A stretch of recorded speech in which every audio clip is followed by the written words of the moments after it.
Olá, você vai ver nesta edição do Câmara Rio Notícias. Comissão de Trabalho e Emprego faz audiência pública para discutir projeto de lei que cria pontos de apoio para trabalhadores de aplicativos de entrega e de transporte individual de passageiros. Cidade do Rio de Janeiro pode ter toda a população vacinada até o início de setembro. E a Comissão de Cultura da Câmara do Rio quer evitar o fechamento do Cinema Roxy em Copacabana. Não saia daí, a gente volta já. A gente começa esta edição do Câmara Rio Notícias falando de um assunto discutido nesta segunda-feira no Legislativo Carioca. Preconceito e falta de estrutura foram as principais questões do projeto de lei que trata sobre as condições de trabalho dos entregadores de aplicativo, discutidas em audiência pública da Comissão de Trabalho e Emprego da Câmara. O projeto prevê que as empresas mantenham pontos de apoio para os trabalhadores com estrutura mínima de alimentação e descanso. João Vitor trabalha com entrega há 2 anos e vive situações difíceis no dia a dia. Eu mesmo tenho um boletim de ocorrência porque a porteira não queria deixar eu entrar. Aí mesmo já com o cliente autorizado, entendeu? E fui lá, concluí a entrega e ao sair da entrega, a porteira começou a me xingar. Me xingou de macaco, me xingou de tudo quanto é nome, me agrediu, entendeu? E eu tô procurando até recorrer a essa situação. Com a pandemia e o desemprego, essas atividades passaram a ser a forma mais rápida de levar o sustento para casa. Respeito ao profissional e melhores condições de trabalho têm sido as maiores reclamações dos entregadores. Um ponto de apoio ao qual você pode parar para beber uma água, sentar, aguardar um pedido, botar um celular para carregar, esquentar uma comida, infelizmente esses locais nós ainda não temos. A Comissão Permanente de Trabalho e Emprego da Câmara Municipal se reuniu em audiência pública nesta segunda-feira para discutir o projeto de lei em favor dos entregadores e motoristas de aplicativos. Muitos aqui falaram que é uma escravidão também do século XXI. Nós não podemos deixar isso passar de uma forma natural, né? Há essa falta de um líder político, alguém que nos apoie diretamente. A gente começa a perceber isso agora, depois da pandemia, que tem se tornado algo extremamente abusivo. A jornada exaustiva de trabalho foi um dos temas do debate. O projeto deve ser votado na Câmara no mês de agosto e obriga as empresas de aplicativos de transporte e entrega a oferecerem um ponto de apoio a esses trabalhadores. O vereador Tarcísio Mota, autor do projeto, falou sobre a iniciativa. Ele estabelece a perspectiva de que em cada área de planejamento da cidade do Rio de Janeiro, que são 5, cada um dos aplicativos deverá manter 3 pontos de apoio. Esses pontos de apoio deverá conter sanitários, vestiários, área para descanso, área para refeição, um ponto de espera e estacionamento com possibilidade de recarga dos celulares, etc., e de acesso à internet. A Comissão de Direitos Humanos da OAB também falou sobre a importância e o respeito à classe. Estão submetidos também à violência e o assédio nessa cidade. E esses pontos de apoio vão trazer mais dignidade para esses trabalhadores. Acredito que essas leis irão mudar sim bastante como vai funcionar o meio dos entregadores, mas nós esperamos que seja algo que funcione e seja duradouro. E tem comissão nova na Câmara Municipal do Rio. O repórter Renato Chapô traz ao vivo os detalhes. Boa noite, Chapô.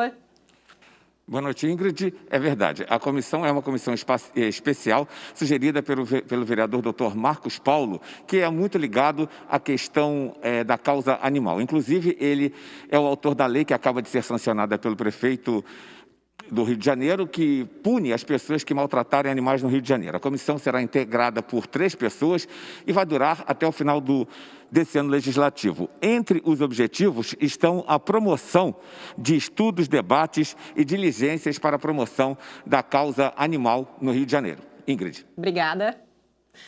E agora você confere a agenda desta semana do Legislativo Carioca. Amanhã acontece um debate público sobre o Centro Municipal da Pessoa com Deficiência. A iniciativa é do vereador Lindbergh Farias e entre os convidados está a secretária municipal da Pessoa com Deficiência, Helena Werneck. O debate começa às 10h30 da manhã, com transmissão da Rio TV Câmara e do canal da emissora no YouTube. Na quarta-feira, a Comissão de Educação realiza audiência pública em ambiente virtual com o tema migração e convocação dos professores concursados. Vai ser às 10 da manhã. A Rio TV Câmara transmite o evento, que também pode ser acompanhado no canal da emissora no YouTube.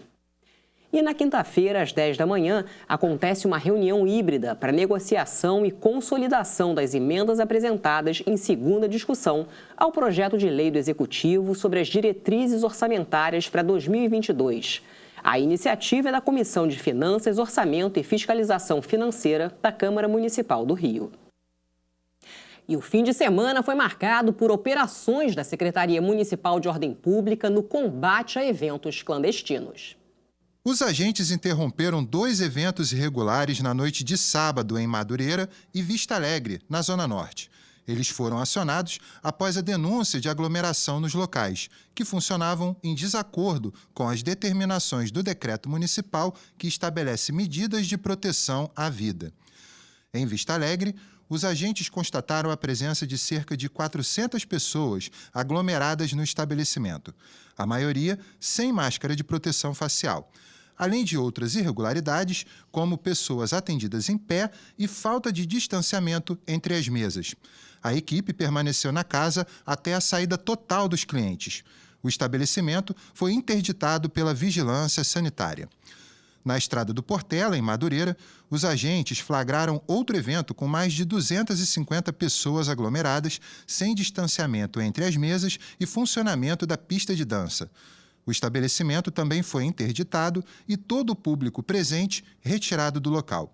Durante o fim de semana, foram registradas 44 infrações sanitárias, com multas aplicadas a pessoas flagradas sem máscaras e a bares e estabelecimentos por descumprimento das regras contidas em decreto.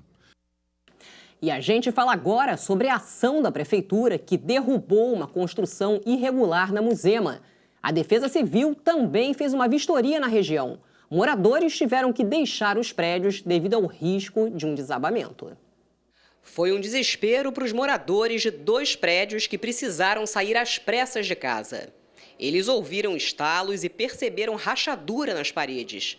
Nos edifícios de 5 andares moram 60 famílias.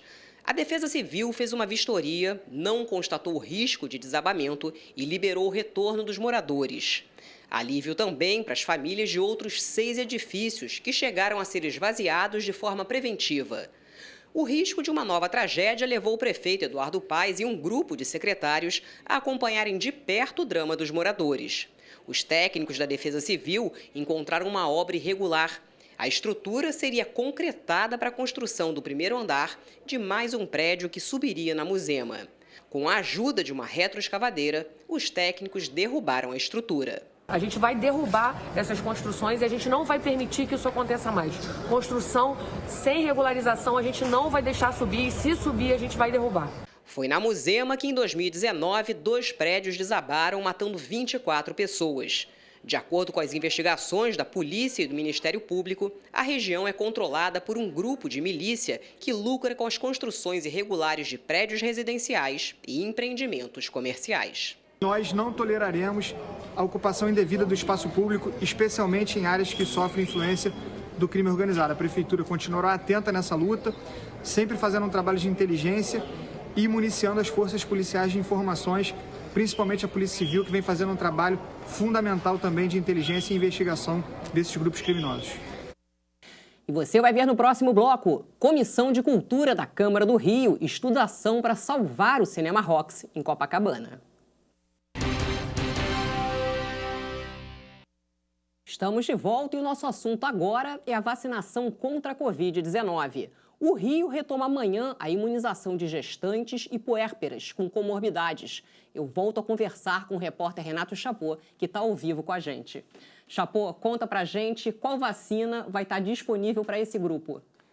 Olha, Ingrid, segundo a Prefeitura, é a vacina da Pfizer, por recomendação do Ministério da Saúde, que seria menos perigosa para as pessoas que vão tomar.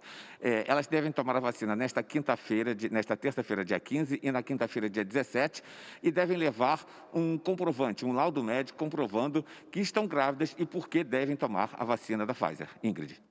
Agora, Chapô, hoje o prefeito deu uma boa notícia para a população, né, que todos os adultos devem estar vacinados até o início de setembro. É isso mesmo?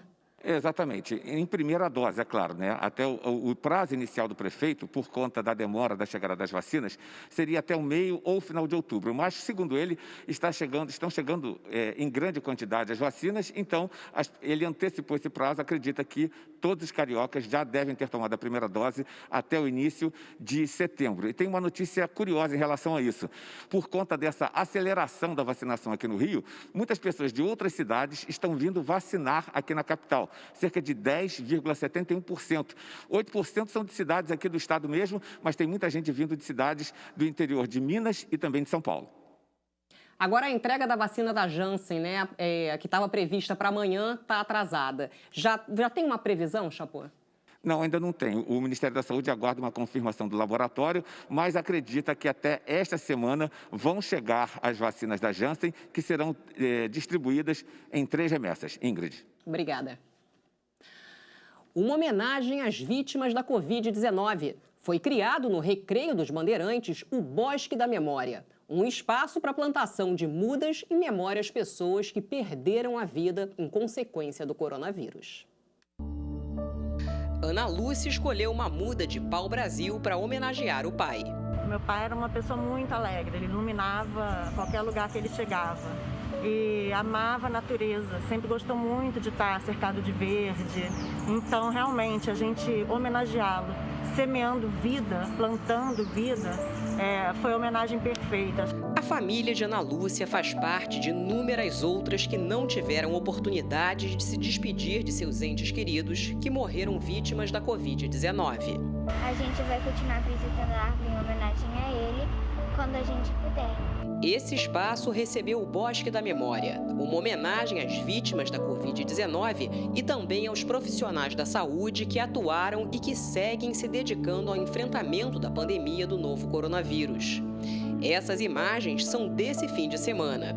Foram plantadas 43 mudas, como ipê rosa, ipê amarelo, grume-chamas, aroeiras, amoras, entre outras espécies nativas da Mata Atlântica e também específicas de área de restinga. O espaço fica no Recreio dos Bandeirantes, zona oeste da cidade. Esse grupo participou da homenagem. A Isabelle é uma das organizadoras do projeto. E eu tenho uma honra, de receber esse movimento aqui no Recreio dos Bandeirantes, na Alameda Sandra Alvim. Isso aqui é a turma de voluntários, vai chegar mais um, que é o Fábio. Gostaria de agradecer a cada uma dessas pessoas que fez parte desse projeto, desse movimento. A ideia é criar um bosque com mudas que foram doadas por familiares e amigos de vítimas da Covid-19. Todas com o nome da pessoa que morreu gravado numa placa. A nossa ideia é que isso se replique em outras áreas da cidade, que não fique só ali no Recreio, até para a gente poder abarcar o maior número de áreas da cidade. A criação desse espaço é uma iniciativa de várias ONGs com o apoio da ONU e da Fundação Parques e Jardins e acontece em outros estados do país. Além de ser uma homenagem, é uma maneira de fazer reflorestamento e lembrar da vida. A pandemia, eu acho, as pessoas foram impedidas muitas vezes de fazer o ritual de luto, o ritual do enterro dos seus entes queridos, e acho que o simbolismo, ali era exatamente esse, foi um momento onde os familiares puderam fazer seu luto, prestar sua homenagem, e de uma forma muito bacana, assim, que é plantando uma vida. A vereadora Tereza Berger apoiou a iniciativa. A memória, ela é fundamental, porque através da memória nós conseguimos muitas vezes impedir tragédias, que se repitam tragédias. Então acho que essa iniciativa do Bosque da Memória em homenagem às vítimas da Covid foi muito boa iniciativa. De portas fechadas, o Cine Roxy em Copacabana, um dos mais tradicionais da cidade, pode não mais reabrir para decepção de frequentadores e moradores do bairro. A Comissão de Cultura da Câmara estuda uma ação para evitar o fechamento definitivo do cinema. Cinema já foi a principal diversão do carioca depois da praia. Até os anos 60 do século XX, a cidade do Rio tinha 198 salas de cinema. 62 delas podiam receber mais de 1.000 pessoas. Só em Copacabana eram 22 salas. Um dos mais famosos era o Roxy, que nasceu no dia 3 de setembro de 1938. Me lembro de chegar aqui no Roxy, a gente tinha que chegar cedo porque os lugares não eram marcados.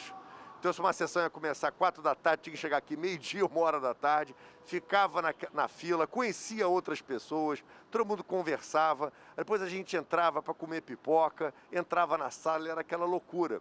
Eu me lembro de sessões aqui como o Terremoto, que tinha aquele sistema Sensurround, que tremia as paredes, e era o Roxy inteiro ainda. Então as paredes todas tremendo do cinema, você achava que o cinema ia cair em cima de você. Tivemos vários momentos, por exemplo, o lançamento do filme do Batman, com Jack Nicholson, o lançamento foi feito aqui, inclusive, com a colocação de um bate-sinal ali na calçada, voltada para o céu.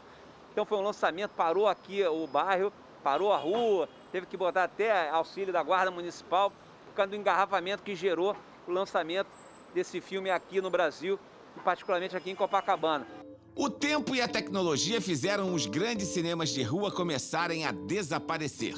Em 1971, surgiu o videocassete, que deixou muita gente em casa. Depois vieram o DVD, a TV a cabo e, mais recentemente, o streaming, que é o cinema via internet. Tudo isso, somado à violência, explica o esvaziamento dos cinemas de rua. Em 2020, a pandemia fechou todas as salas do planeta. O Roxy reabriu em outubro do ano passado e logo depois fechou. Os administradores aguardavam uma rápida vacinação contra a Covid-19, o que não está acontecendo.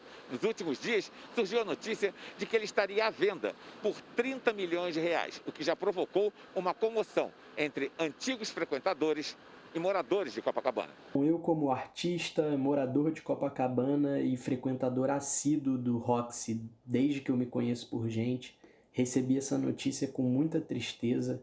Realmente fiquei bastante abalado com a notícia do fechamento do cinema Roxy, né? Num momento ainda que a gente tem a nossa cultura cada vez sendo mais sucateada e desvalorizada, né? E no momento em que a gente tem cada vez menos cinemas de rua também na nossa cidade, o Roxy era talvez a maior representação de cinema de rua, né, no Rio de Janeiro. A terminologia não pode ser outra, é uma facada na vida cultural do bairro. O bairro que, com o passar dos anos, perdeu muito mobiliário na área da cultura, fechamento de diversos cinemas e teatros. Com o fechamento do seu último cinema, é definitivamente uma facada, é a pá de cal na vida cultural do nosso bairro. Eu acho que é uma derrota para a cultura em geral, porque Copacabana já concorreu com a Cinelândia, inclusive de ter mais salas que a própria Cinelândia. E essas salas foram acabando, uma por uma. E quando você chega na última, é uma lamentação muito grande, porque formou plateias de tudo que é tipo, e pessoas de diferentes bairros vieram ao Roxy assistir sessões memoráveis aqui de cinema de filmes históricos. O negócio ainda não foi confirmado. Tentamos uma entrevista com os administradores, mas eles informaram por e-mail que preferem não falar por enquanto, porque a venda ainda não foi decidida. Nós estamos querendo não só preservar o imóvel, mas preservar como atividade de cinema, porque aí não é só questão da memória cultural e arquitetônica do bairro, mas é também preservar um mobiliário de cultura importante para Copacabana, para a Zona Sul e para a cidade do Rio de Janeiro. É preciso salvar o cinema Roxy em Copacabana. E mais do que isso, essa luta para o não fechamento do cinema Roxy em Copacabana também é uma luta que se soma para a reabertura daqueles que estão fechados. A importância dos cinemas nos bairros é uma importância cultural, uma importância política que nós não podemos perder de vista. Na internet, moradores de Copacabana e antigos frequentadores do cinema criaram a página Salvem o Roxy. Jaciara faz parte da torcida. Ela frequentou o cinema por 13 anos e confessa que ficou encantada quando colocou os pés no cinema pela primeira vez. A primeira vez que eu fui no Roxy foi para ver um filme do Harry Potter, lá em meados de 2007. O primeiro impacto foi bem assim marcante, porque a arquitetura do Roxy realmente é uma arquitetura que impacta, e eu fiquei vislumbrada.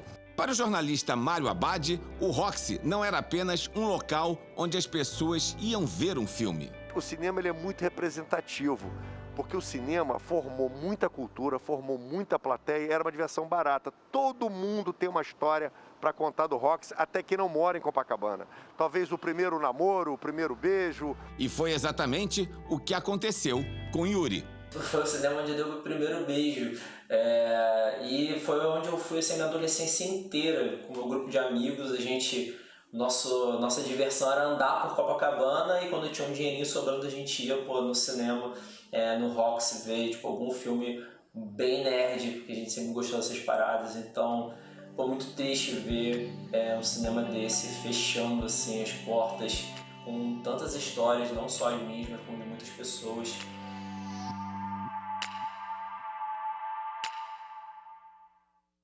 E o Câmara Rio Notícias de hoje fica por aqui. Acompanhe nossa programação em câmara.rio e também nas redes sociais. A seguir, você assiste ao programa Se Liga na Câmara. Obrigada pela companhia. Amanhã a gente se vê.